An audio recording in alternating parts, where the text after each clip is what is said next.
I started the show by wishing you a good morning, but what a morning it has been, especially in light of what has happened to our brother, our friend, our father, our star, Christian Atsu. This morning, after the news review, we have a special take on that all-important matter. Joining me in the studio, Mapitso Sebidi. You know what this reminds me of? Tell me. I really don't know whether I should bring this up, but just over a year ago when we were clad in black doing same, and it was a sad situation. You know what I am? Yeah, I do. I don't want to go into that. I don't want to add grief to grief, but it's been hard. It has. It's been hard. Death is something else. You know, it's always something you think that it would never happen to me or never happen to people around me. Yeah, I see it every day. We all know it will happen, but sometimes like we don't think it will happen to us like that. Yeah, it's just really unfortunate. It's like even with AKA South African rapper, 35, left an 8-year-old daughter. So it's just so terrible. In the US, for example, is it Migos or whatever group, we've seen so many young people die. I don't know who's paying attention, but yes, some of them, drugs, gang shootouts and all of that. But it's becoming one too many. And I would particularly like to say this. Those who have been circulating that image of Atsu, pinned to the wall, I think that is so insensitive. I mean, how can people do this? You know, in this modern day of social media, people, I think they've just been so desensitized to or emotionless. I mean, everything. Now we are so happy everything must go on social media. First person to send a video, first person to post something. I mean, there was a video that was trending on TikTok. A surfer was drowning, and someone was taking a video of him, and then it was just like, go help the guy. Go help the guy. You're just so busy trying to get content, so busy trying to get likes. I mean, sometimes people will tell you, look, I don't swim anyway, so I can't do anything. But you can go and get call for help. Exactly. Rather than be there filming the thing. Yeah, social media, someone was saying on Twitter that social media, someone needs to shut it down for a year so that we can come back to reality. I think social media is taking away part of our humanity. It has already taken part of our humanity. People can say anything they want to say, insult you, call you all sorts of names on social media just because they can hide behind the computer screen or the phone screen or whatever it is. And it's just so terrible. Would you say that to me in my face? No, you wouldn't. Would you say that? So it's terrible. I remember some actress Saligali, when someone, insulted her or said some really mean things to her. And what Sally did was write out some sort of curse. And the lady had to apologize. I remember that. I now remember. Yeah, and the lady was so She said to her, what you're saying for me, it happened to you and all of that. And now the lady was begging. And now the lady was begging. Me, if I was Sally, I wasn't going to forgive that girl. I wasn't going to forgive that girl. Let me bring in Bobby Banson, a lawyer. He joins the conversation. Bobby, good morning to you. Good morning, Ben, and your colleague. Good morning. Good morning to your viewers and listeners. Right. I just wish you could speak up a little for me. When you look at the Daily Graphic, and the story is here, so I might as well start with that. We're mourning today. And guess what, Bobby? I went to my mom's yesterday, encountered an uncle, and I had the shock of my life. I didn't know why this Atsu thing. I've never met Christian Atsu. Never. I mean, I just loved his football. I loved his story, the background, from grass to grace, from poverty. And if you listen to some of what he did, and then how he got into football, and rising to where he had risen to, spending time in Spain, getting married, and everything, I just felt for him. Only to go to my mom's, encounter this uncle, and find out that he's actually from my area, where I come from, and that he's a distant relative. He's a distant uncle's son. And it then hit me, They were talking about blood being thicker than water. I didn't know why. I've just felt so passionate. Anyone who knows me has heard me go like, oh, I'm praying. I actually did pray. And life is just, anyway. He's with us now. His motto remains are here. The Daily Graphic says, government to support Atsu's burial. That's the big one there. It's on page 16. I'll quickly take a look at it and have you share your thoughts with us on it. So the government will support and collaborate with the family of Christian Atsu to organize a befitting funeral for the late football star. The Vice President, Dr. Mahamudu Bawumia, gave the assurance when he led a government delegation to receive the mortal remains of the football star, which were brought in from Turkey yesterday evening. Quote, "The state will be fully involved with the family in providing Atsu a fitting burial," Dr. Bawumia said at a short ceremony held on the tarmac of the Terminal 2 at the Kotoka International Airport. We all know the story. I don't need to get into the details, but Ghana's ambassador to Turkey, Francisca Ashite Oduntung, and some family members of Atsu accompanied the mortal remains of the former Black Stars forward as it emerged from the cargo section of the plane in a coffin wrapped in the national flag amid wailing by family members, friends, and well-wishers. I just want to run a few things by you. One, what would you remember Atsu for? It's been said that, you can be prominent and all of that, but you pass, there's a whole lot of wailing and all of that. Not too long after, people forget you. I've heard it said about Ebony, the musician. I've heard it said about so many people, even prominent figures from outside. What would be his legacy for you? And secondly, especially from the legal standpoint or the humanitarian standpoint, there are those who said, look, I really wish I wouldn't be saying this, but that looking at where he was found, he probably had been there for a while, struggled, and maybe out of a lack of food, water, may have not stood a chance because he was pinned. And the effort of Ghana in terms of finding him. Some people say if our administration had done enough, maybe we could have found him before disaster struck. What is your take on these two issues? Ben, I am particularly saddened because I had the privilege of working for him in my professional life. When I heard the news, I went back to our chats, read all of them and typed, "Rest in peace." I used to always refer to him as champion. He's one of the most humble footballers you'd ever come across. He never made it look as if, well, I have money, I'm the one. Whenever he wants you to do something for him, he's always trying to get other family members of his involved because he always wanted it to benefit not only him. So personally and as a professional, that is my memory of him. He always, well, I cannot disclose all of it, but he always wanted his family members, at least from what I knew of him or what I had done with him, to benefit from whatever he was doing locally or internationally. And so it's very sad that such a good man with such a good heart would have his life taken in these circumstances. And so I wish his family all the strength that they can gather during these times. It's not very easy when you have your breadwinner go and not come back. It gives a different dimension to the whole thing. And not just them. I've heard of people, the number of people he was taking to school and all of that. I was going to mention that there are schools that he personally, was putting up or had put up that had kids. Well, I cannot. Some of them he even didn't want his name to show as the owner of the schools in very good locations in Accra. And he was such a good soul. He was such a good soul. I only pray that his family would be able to carry on his legacy, and we would have the footballers especially, or the football people as we call them, the GFA and all those that are influential in our football space, do something that will let his legacy be etched in memory as long as football is mentioned in this country. We used to call him our Ghana Messi. You remember? I remember, so from his very first match.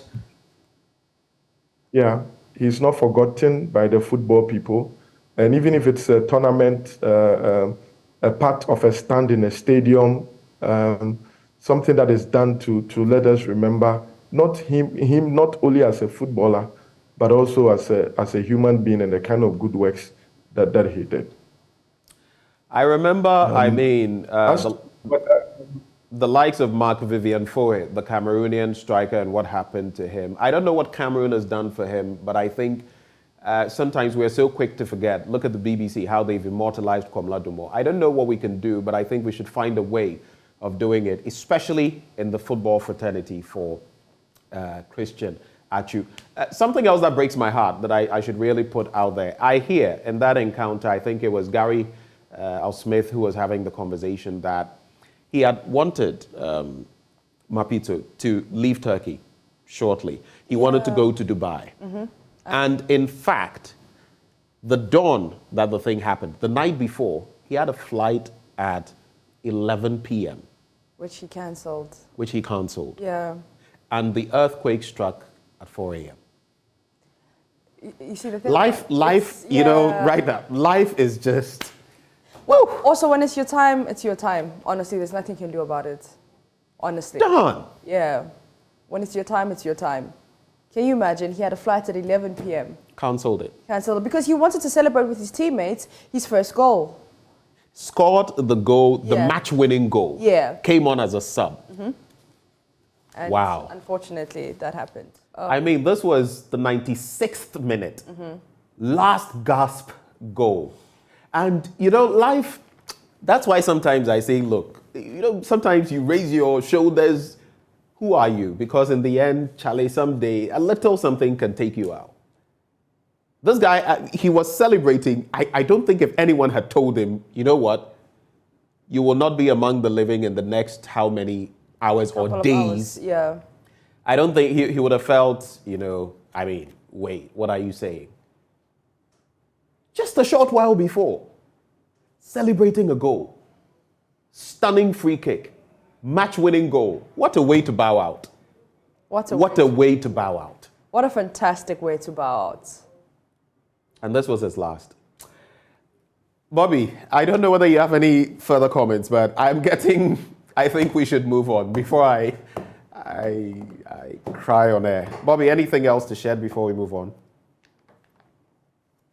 About that if the government had done better, his life would have been saved. I think that we should not, or people should not go into that conversation. You know, the family is very much in grief, and to make those statements, I think, would rather worsen their mood. Let's find a space in our hearts to let bygones be bygones. I agree with you, but is it legitimate though? We've seen what happened in Libya, in Gambia, and people always feel let down that we don't do enough for the ordinary Ghanaian, and if not for the ordinary Ghanaian, how about our star? I mean, it's that angle that people look at it from, not to rub salt in the wounds of the family or anyone. This was an earthquake that nobody planned for.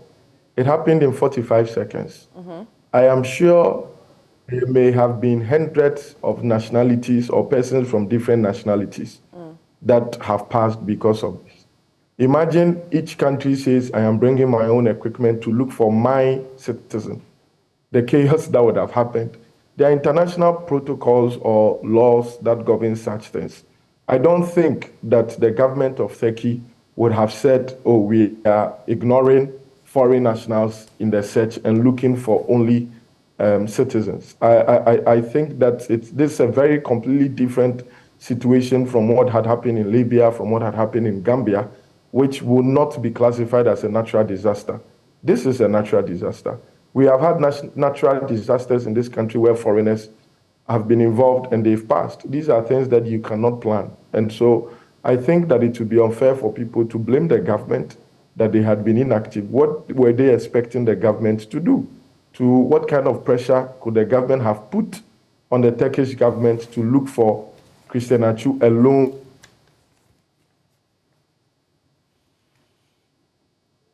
Bobby, are you there?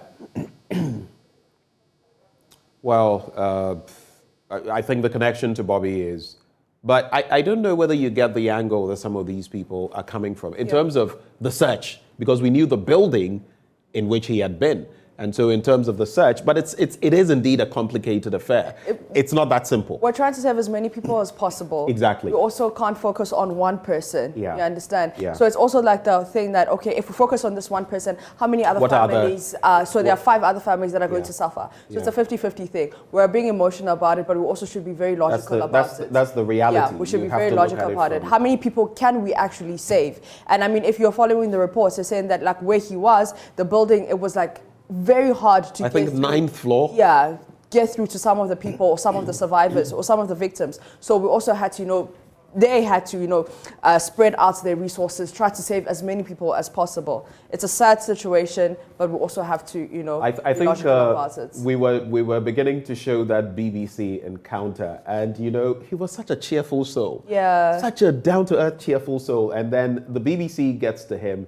And at the tail end, you saw that song. It's a Christian song he was singing. Yeah, I heard it. What was he saying? It was this local tune. If you translate it, okay. I've forgotten the tune. Okay. If they play it again. Okay. But he's basically saying, like, in the end, God is my everything. God is my everything. God is my everything. All right, let's see what other stories. If you leave me this morning, I'll just talk Christian. And it's okay. And that's what happens.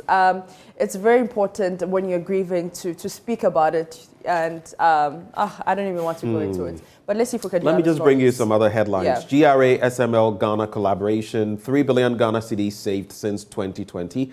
And the collaboration between the Customs Division of the Ghana Revenue Authority and a revenue assurance audit firm, Strategic Mobilization Ghana Limited, has helped the country to rake in an extra 3 billion Ghana cedis in 3 years. The extra revenue, which would have been lost to the state, was realized when the measurement and reporting of petroleum product supplies from over 20 depots across the country was digitalized by SML Ghana. You can check out more details of that story in there. Send strong message to coup makers, President Akufo-Addo tells international community. And Ghana, UK commit to biodiversity protection.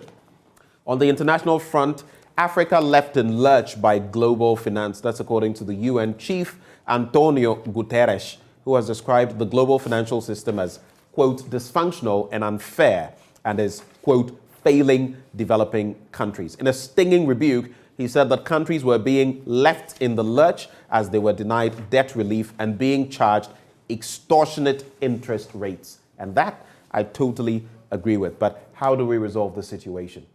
I don't think we can guilt trip the West, in fact, the economic North, into doing anything.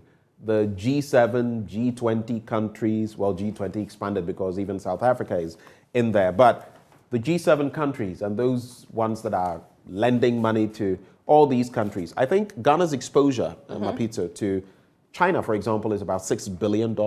I think it was same with Zambia, also about 7 billion, the exposure and what could happen if we fail to meet our debt obligations. No wonder recently President Akufo-Addo was charging the Germans to plead with the Chinese to, agree to some sort of arrangement as far as our debt is concerned. Though in our case, we've borrowed far from within our means, and these are some of the consequences. That's it. Oh, let me.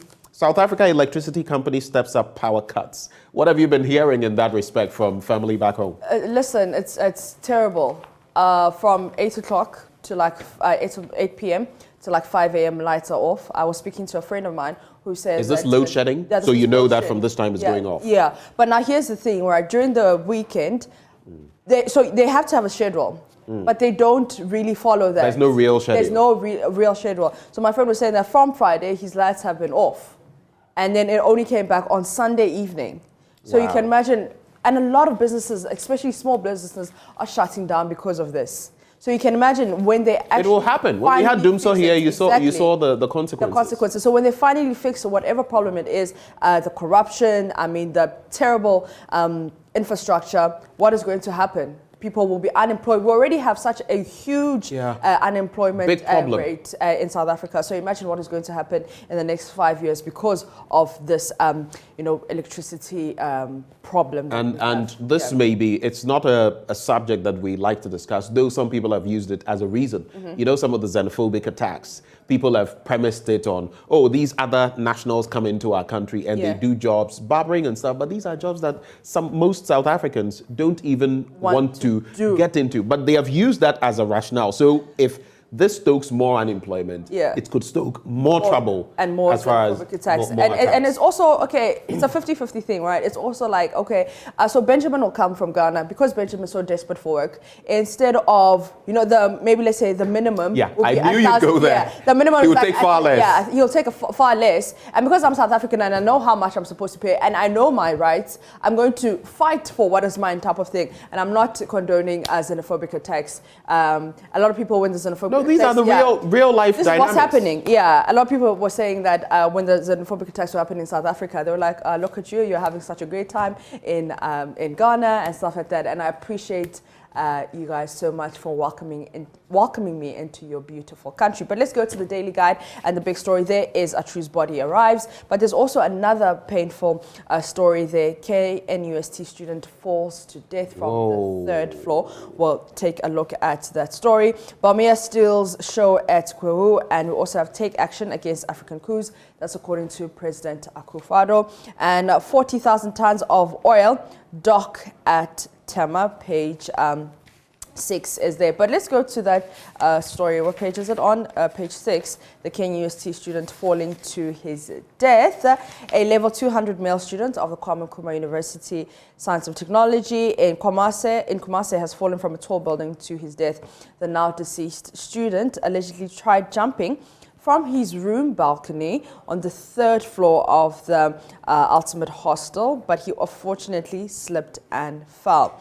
Now, the heartbreaking incident, according to sources in the school, happened last Friday and attracted a lot of people to the scene. Now, according to reports, the student was engaged in illegal activity in his hostel room at the 3rd floor, and then some of the students reportedly alerted some security personnel at the hostel about the illegal activity. I wonder what illegal activity this may be.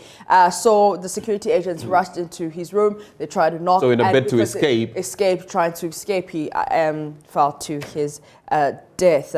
Other reports said some of the students who were in the room with the deceased before the falling incident have been invited to by the police to assist in investigations. What is it though with our students nowadays? I mean, we've all been naughty in a little way once in a while, but I remember back in school we tended to be very sane. There are always people that will go to the extremes and break bounds and go out of school without exits and all kinds of things. But nowadays, I don't know whether it's technology, whether it's exposure, what it is. Our students look at the number of, and it's a distasteful matter to bring up this early, but sex tapes and stuff that nowadays, it's become so rife. I don't know whether it's because there's access to technology. I think it's access to technology, it's social media, what people are selling. You know, everywhere you go, you'll hear that sex sells. So that's what people are trying to go into. And it's also the fact that there are zero consequences to some of these things that happen. You look at your rappers, you look at your famous people who are dealing in these illegal activities freely on stage, doing whatever they feel like doing, but no consequences, you know. So as a student, I'm looking at this, that if my role model, A, B, and C can do that, so can I. Why can't I do it? Type of thing. You know, it's the same thing with corruption. It's like the little people in their corner will do corruption because they look at their ministers, they look at their presidents, they look at whoever, their leaders, and they're like, oh, well, if he can steal like $20 million US, I can steal like 20,000 Ghana cedis, you know, something like that. So I think lack of consequences is what has led us here. Social media is what has led us here. And that's why people are misbehaving and pretending like nothing is happening. Let's get into a few stories with Bobby. He's back on the line. Bobby Banton, I don't know whether you've heard the stories that we just took. The last one about the KNUST student who has unfortunately perished. Any quick thoughts on that before we move on? I've always been here. Oh, okay. We lost you at a point, so we thought you were not back. Our apologies. So I've followed the issues.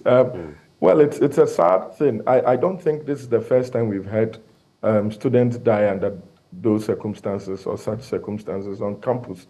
Unfortunately, the news report did not tell us what kind of illegal activity he was engaged in. The news report also did not tell us the role of the security agencies in the student jumping off. Sometimes I think that there must be investigations so that we are sure that it is not as if somebody played a role, and if that role had not been played, the student maybe would be alive. Let's take away any possible any possible angle that would result in somebody, maybe the school authorities or the security agencies, being found complicit in this. So I think that the school authorities should not just let this be under the carpet. They should investigate it and let the parents of the student know exactly what happened to their work. Yeah. I just want to do two stories from two papers and have you quickly reflect on them. The Ghanaian Times, I mean, if you look at the Ghanaian Times newspaper, it reflects stories we've already done, Mapitso. Yeah. So, nation grieves for Christian Atsu, GRS Petroleum downstream, the SML issue, and then Ghana, UK committing to biodiversity protection. Stories we've already done. But this one on page 13, 4 soldiers, 1 immigration officer grabbed for extorting money from minors. And a total of 13 persons, including 4 soldiers and an immigration officer, have been arrested at Konongo in the Ashanti region for allegedly engaging in unauthorized operations at Mantin in the Bosome Frehon districts of the Ashanti region. They were arrested by national security operatives with the assistance of the Konongo Divisional Police Command on Friday, with 1 Chinese national they had arrested in their company prior to being accosted. One reason I bring this up, I was speaking to some members of the Kusasi, Mampusi, the Boku situation going on. And sometimes we even have people that now they suspect were not military personnel. I'm putting this out there. It's becoming a problem with a number of people, impersonating the police, the military, and sometimes these people seem to have political affiliations and all of that. It's becoming a worry. I would have your quick take on that. But let me add, coups are not panacea to Africa's problem. President Akufo-Addo says so. It's in the Finder newspaper. I wholly agree with the president, but I also say that to forestall some of those incidents, leaders should do what leaders ought to do. Leaders should lead and create that system. Who wanted the Arab Spring? It was a failure of leadership where someone engaged in self-immolation, burning himself. Why would he do that? Quick reflections on these two, Bobby.